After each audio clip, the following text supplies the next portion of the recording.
saya boleh berkunjung nih ya Pak ke Slovakia ya? Boleh, by all means, silakan, silakan. Kalau apa namanya, kalau ada kesempatan anytime.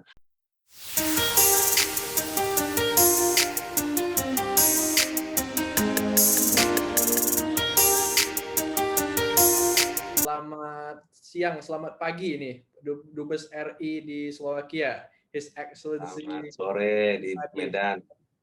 Terima kasih Pak Dubes sudah bisa hadir di podcast saya yang namanya Don't Touch My Politics.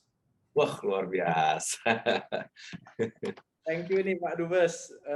Saya ada beberapa pertanyaan mengenai hubungan diplomasi kita dengan Slovakia dan juga in general nanti, atau juga beberapa experience dari Pak Dubes nanti misalnya menjadi seorang duta besar dan representasi Indonesia di Slovakia. Nah, first of all yang menjadi concern sekarang ini bagi seluruh orang ya adalah COVID-19. Kira-kira kondisi di Slovakia bagaimana nih Pak Dubes COVID-19-nya? Kondisi di Slovakia ya mungkin sama dengan kondisi di beberapa negara ya, terutama dengan masalah Omikron ini, jumlahnya juga mulai naik ya, tapi di sini kebijakannya tidak seperti di Indonesia. Di sini istilahnya kalau kita terpapar itu cukup istirahat 5 hari. Kemudian setelah 5 hari ya you can do your activities lagi, dan tapi yang penting adalah memakai masker. Bahkan nggak perlu tes PCR untuk sesudahnya terpapar.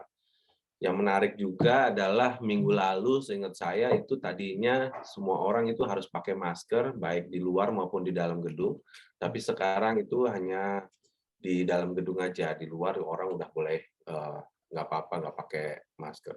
Kalau dari sisi jumlah mungkin sekarang udah sampai 1 jutaan ya, 1 juta orang yang terkena kasus S16 Februari yang lalu. Kalau dilihat dari jumlah penduduk ini cukup banyak, itu udah 1/5 dari jumlah penduduk. But di sini orang-orang ya menjadikan ini sebagai suatu part of the life, bahwa ada penyakit ini is part of the life. Jadi ya itu tadi, makanya tidak perlu mereka nggak panik. Yang penting bahkan mereka kalau di Indonesia sekarang kan ada yang namanya telemedis ya. Itu udah mereka lakukan beberapa saat yang lalu. Dalam rata-rata sekitar 20 ribuan orang per hari lah. Cuman ya apa namanya udah dianggap sebagai suatu penyakit sehari-hari. Kalau dilihat dari sisi apa namanya tingkat vaksinasi, mereka udah melakukan sampai dosis ketiga, cuman memang jumlahnya nggak banyak ya. Kalau untuk dosis pertamanya itu udah sekitar 2,8, 2,9 juta, dosis kedua udah 2,7, dosis ketiga atau boosternya itu mungkin sekitar baru 1,6. Omikron sendiri baru ada di sini Desember lah 2021. Mungkin itu Mas. Jadi apa namanya Omikron memang udah jadi apa namanya menjadi momok dari kita semua ya, termasuk di Jakarta. Cuman kepanikan seperti yang terjadi di Jakarta tuh nggak kelihatan di sini. Gitu. Mungkin itu. Ya, tapi kalau seperti restorannya nih Pak Dubes masih buka ya? Normal ya berarti mall, restoran? Restoran buka, restoran itu kita masuk normal, boleh. Ada yang diperiksa pakai apa namanya Green Pass namanya. Biasanya Green Pass itu menunjukkan apa namanya vaksin pertama, kedua, dan ketiga. Kalau semuanya hijau ya bagus, dia ada barcode-nya. Tapi ada juga yang nggak perlu. Tapi yang pasti kalau kita masuk harus pakai. Tapi kalau makan ya nggak pakai ya, kan susah juga. Nah, kira-kira Itu juga berlaku di tempat-tempat lain ya. Kayak misalnya kita masuk di kantor-kantor itu juga begitu. Nanya Green Pass misalnya gitu. Apa namanya? Kemudian juga kita harus pakai masker. Kalau di pertemuan juga ya kadang-kadang orangnya pada pakai, kadang juga nggak ada. Tapi ya kita harus cautious sendirilah. jangan sampai kita juga terpapar nanti. Ya, jadi ini mirip dengan kalau di Indonesia Peduli Lindungi ya, aplikasinya itu ya, Lulus. Ya, Green Pass-nya Peduli Lindungi sama. Nah, kita juga lagi mencoba untuk bisa mensinkronkan, artinya diakui antara Peduli Lindungi di sini juga dan juga Green Pass-nya Slovakia di Indonesia. Ini lagi kita coba samakan. Jadi supaya kalau kita pergi kemana-mana tinggal nunjukin either Peduli Lindungi atau Green Pass, itu aja. Ya, jadi lebih convenient ya. Nah, sebagai Dubes RI dalam masa pandemik ini kan banyak tantangan nih Pak Dubes, pasti misalnya limited meetings, beberapa Dubes lain juga begitu ya, karena kan COVID banyak meeting dari Zoom dan kunjungan-kunjungannya juga terbatasi. Jadi selama menjadi duta besar Indonesia di Slovakia, what is your toughest challenge dan juga apa kesannya Pak Dubes? Well, so far kalau boleh dibilang Slovak ini atau bahkan orang pemerintahan di Slovak itu is very lenient ya untuk masalah COVID ini. Jadi tadi saya udah sampaikan kalau mau ketemu sebenarnya bisa aja dan lebih banyak kita ketemu face to face rather than virtual. Saya selama courtesy call kebiasaan kan kalau misalnya saya baru datang atau seseorang baru datang kita memperkenalkan diri kan, kita namanya courtesy call. Dari semua courtesy call yang sudah saya lakukan, terutama dengan orang-orang pemerintahan ya dari Kemlu lah atau dari Kementerian Kesehatan atau kementerian lain, orang-orang perdagangan, ekonomi, itu hanya baru sekali saya yang virtual. Itu dengan wakil menteri luar negeri. Yang lainnya saya bertemu secara langsung. But again, kita harus lebih waspada dengan masker. Kemudian biasanya mereka minta apakah kita sudah booster atau tidak gitu. Bahkan kita ngundang ngopi atau ngundang makan siang atau ngundang dinner itu juga udah berjalan. I'm not sure kalau ini kejadiannya sama seperti Delta ya. Karena ketika Delta di sini juga very very tight ketika itu. Ya sama seperti kita di Indonesia waktu Delta kan ya hampir setiap hari kita ngeri ya ngelihat WhatsApp kita, ngelihat media sosial kita isinya orang yang either teman-teman kita atau saudara atau apa yang terpapar dan kemudian meninggal. Tapi ya alhamdulillah sekarang lebih mudah lah. Ya, saya merasakan waktu Delta itu kan di Indonesia ya, kita sendiri takut ya, mau kemana-mana takut. Tapi sekarang di Omicron ini kayaknya orang sini pun juga lebih santai. Ya, nah menjadi duta besar Indonesia dengan Slovakia, what is the most striking part of our bilateral diplomacy ini, Pak Dubes? Yang paling striking apa dari diplomasi kita? The most striking part, I think itu challenge-nya adalah how to put Indonesia in their radar screen and vice versa. Kadang-kadang orang nggak tahu where is Slovakia. Orang Slovakia juga Indonesia mana, sebelah mananya. Oh, Bali dia know maybe. Tapi Singapura dia tahu. Tapi apalagi kalau kita lihat Slovakia ya, negaranya baru merdeka, dalam arti baru berpisah dari Cekoslovakia ya. Itu baru tahun 93, kemudian masuk NATO, masuk EU juga masih baru. Jadi banyak orang yang terutama di Indonesia nggak kenal. Dan orang juga kalau orang pedagang Indonesia terutama mikirnya kan berapa sih jumlah orang Slovakia? Cuma 5 juta. Gue dagang apa ke sana ya 5 juta gitu kali kan. Nah, itu yang sesuatu yang membuat kita challenge dan saya pikir pemikiran seperti itu tuh sebenarnya harus dihilangkan.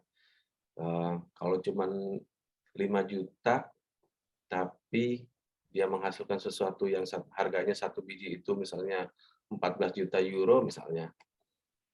Nah, itu kan udah mendapatkan sesuatu keuntungan besar buat kita misalnya. Ya kan? Gitu. Jadi challenge-nya adalah bagaimana orang bisa mengenal Indonesia dan bagaimana orang kita juga kenal tentang Slovakia sehingga kita bisa saling memanfaatkannya. Itu yang benar-benar menjadi challenge. Nah, tentu kan KBRI mengambil beberapa opportunity untuk memperkenalkan kita ya.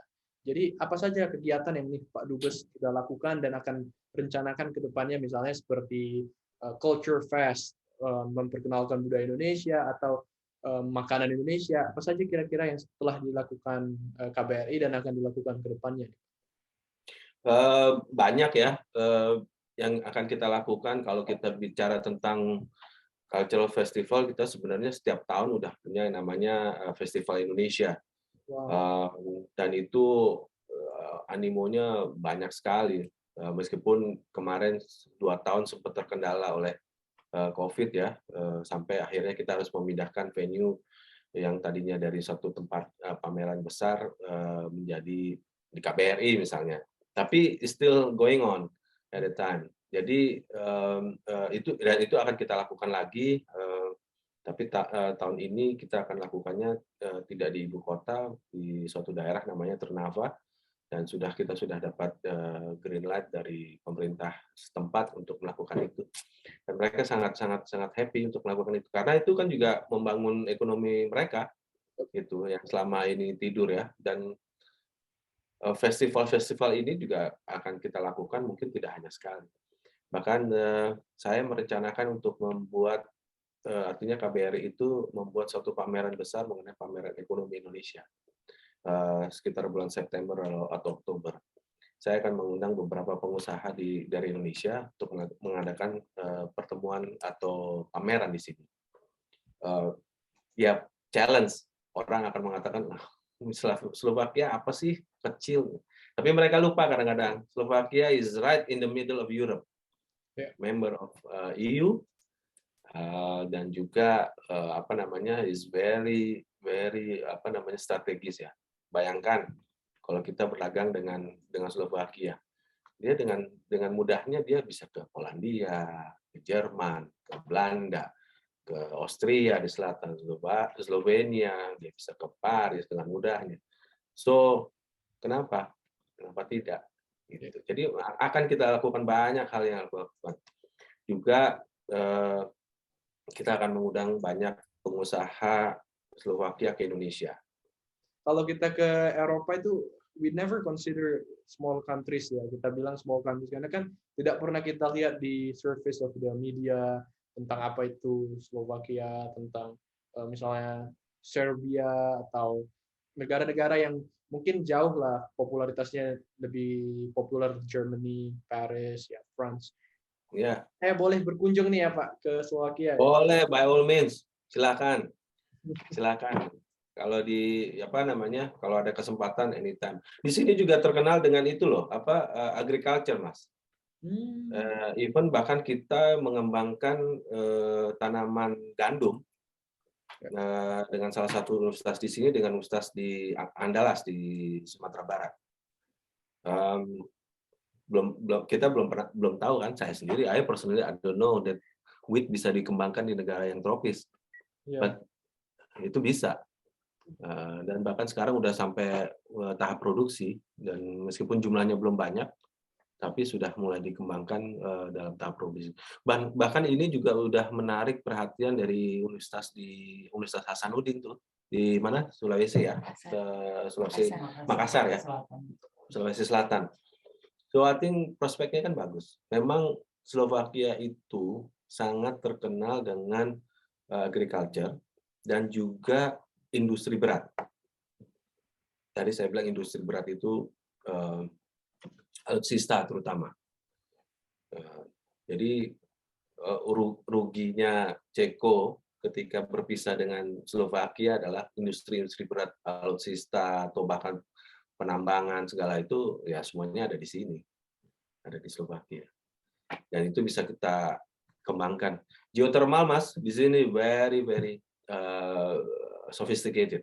Bahkan kita mau kerjasama pengembangan geothermal untuk Indonesia. Dan seperti yang saya bilang tadi kan, mereka itu part of the old Ring of Fire-nya Europe. Yeah.